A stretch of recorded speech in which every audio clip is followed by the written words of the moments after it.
and welcome to another week of Soulfully Guided. I am your host, Carmel-Anne. So you might have noticed we played a replay last week. So a huge thank you to A1R Psychic Radio and Moonstruck TV for supporting us host in that way.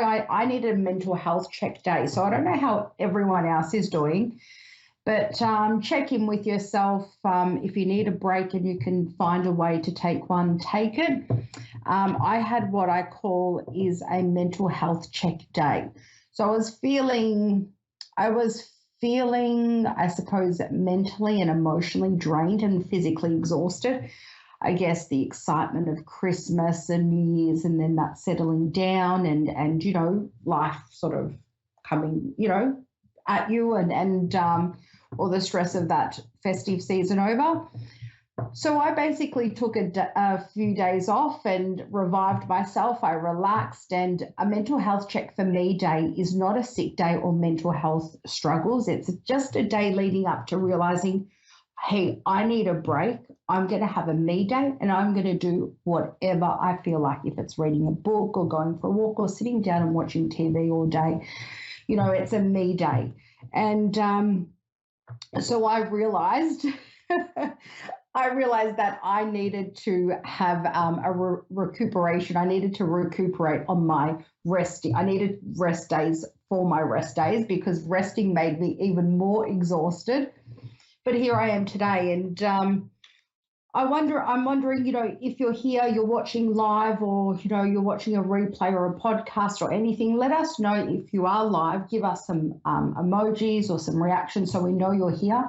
We will be going into a caller as well today, so if you want to call through, our network will be able to respond to any comments or try and accept one caller for this session.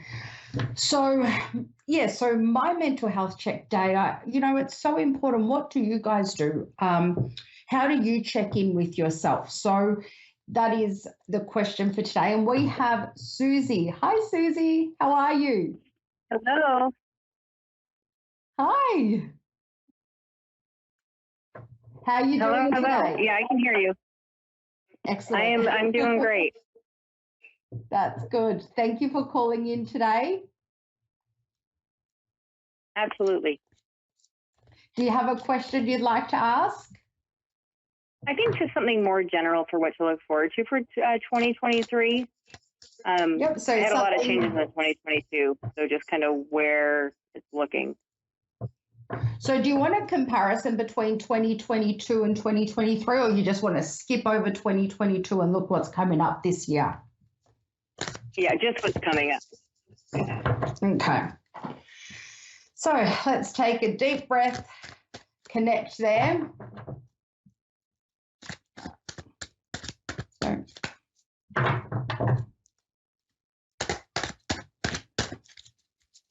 I love your amethyst stone, by the way. Thank you. You can see, yeah, I know. I'm very in love with amethyst. Got it from a beautiful a friend. So yeah, I've always wanted one, and it was a nice surprise. Thank you. So general reading for Susie, please. General reading, what's coming up for 2023, please. Okay. There we go. Okay. 2023. Okay, general reading of what's coming in 2023. Okay, how do we address what? Okay, advice and guidance. Advice and guidance. Okay, and an outcome card, please. All right, excellent. So, Susie, I usually do it in my on one-on-one Zoom readings or in person. When I was connecting with you, I feel there was the, I'm not sure if I heard it clearly, 2022 was a struggle or challenges. I'm wondering if the residual effect of that is lingering on. There's I had some tension in my head, like my throat choking up. So thoughts, not being able to speak up, and, sometimes some worry and a little bit of nausea in the stomach. Is that anything that's happening to you?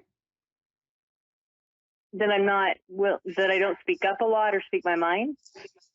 Yeah, like sometimes you hold back, not all the time, but there is an element of sometimes holding back when you should speak up and defend yourself. I think sometimes.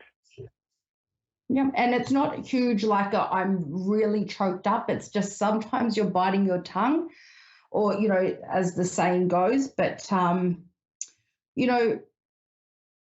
it's okay to speak up even in those times as well. So it's, this is your year. I think the outcome of this year is great.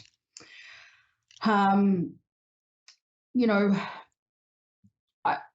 it's a good energy. It's not a hugely, oh my God, this is an amazing, the best year of my life energy. It is more realistic, and it's a good year. It's looking as no huge negativity, but no over the top positivity. So a real type of year. I think it's a good time to focus on your relationships, your friendships and romantic relationships, the way you connect with people, and also feeling comfortable. It's not about always taking in other people's emotions. It's about offloading what's going on for you. So whether you've got friends from your childhood or your past that you're really good friends with, or, rekindling that, also that element of rekindling that inner child in you, like letting go, having fun, feeling free to be emotionally vulnerable and available to people you choose to trust. Okay. So it's a big year for friendship, for emotions, for feelings, and for releasing what you're feeling rather than holding it in as well with Heart Center.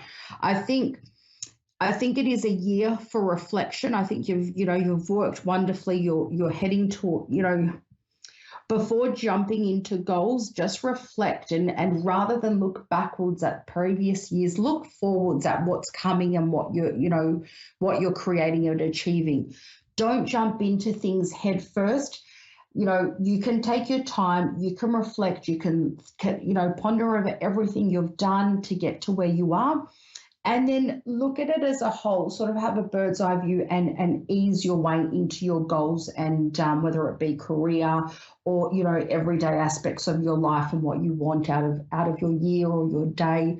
So you don't have to rush into things. It's a good time to take advantage of all the things you've done in your life and to put them to use, and rationality and logic before jumping into things. But it's a great year to reflect on those things.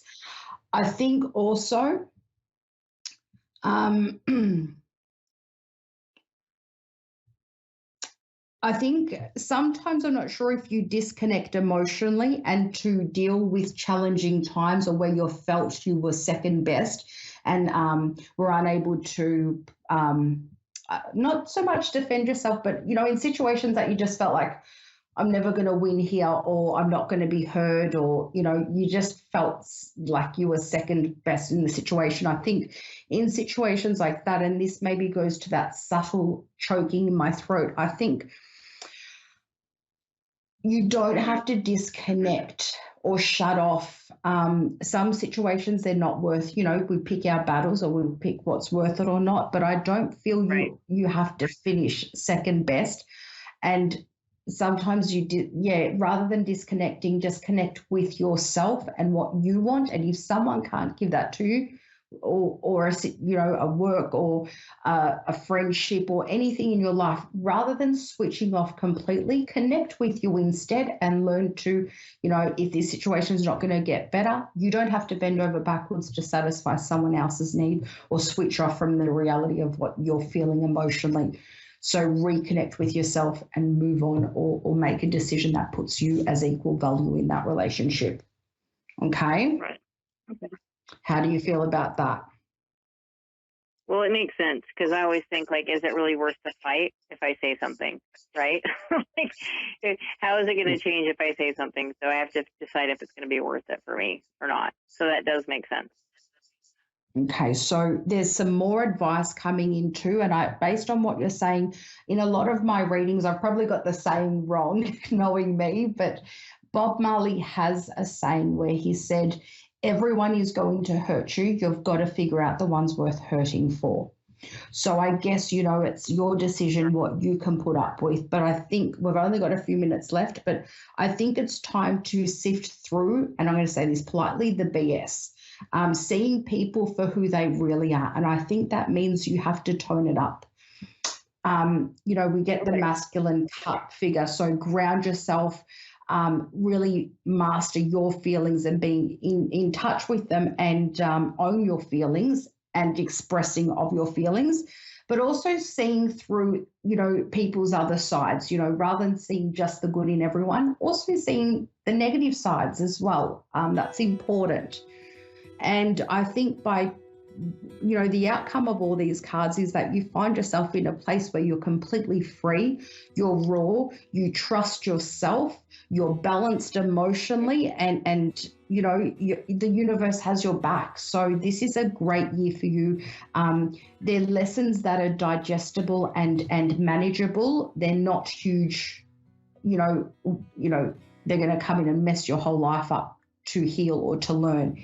It's on a really nice scale, where it's manageable. So enjoy finding yourself and being you this year, and loving you so you can enjoy life. Right. Okay. So thank you for letting me read for you. Absolutely. It's been a pleasure connecting you. Yeah. Absolutely. Thank you. Have a great week. And to everyone else, thank you for tuning in. Thank you, Susie, for letting me read for you. And we'll see you same time next week. Bye, everyone.